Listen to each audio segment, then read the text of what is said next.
Hi friends, welcome to Lalitha channel. Egg bonda చాలా క్రిస్పీగా ఉంటాయి. ఇలా ట్రై చేసి చూడండి. నేనైతే కర్రల పొయ్యి మీద చేస్తున్నాను.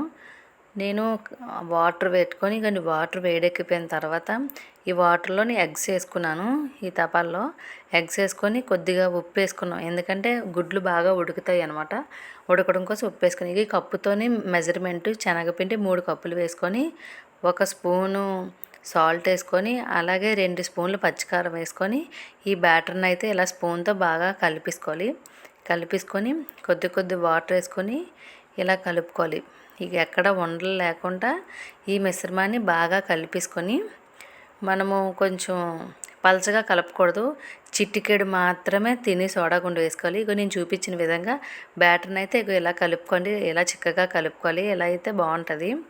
నెక్స్ట్ ఏమో నేను కళాయి పెట్టి కళాయిలోని ఆయిల్ వేసుకొని పొయ్యి మీద పెట్టాను.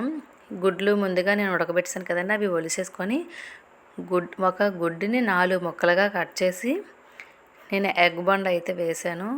చాలా అంటే చాలా క్రిస్పీగా వచ్చిందండి.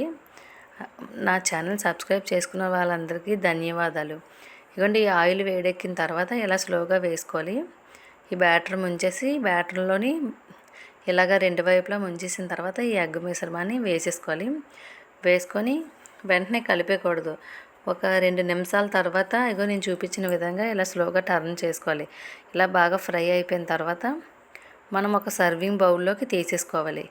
అలాగే మన ఛానల్ సబ్స్క్రైబ్ చేసుకోండి, లైక్ చేయండి, కామెంట్ చేయండి.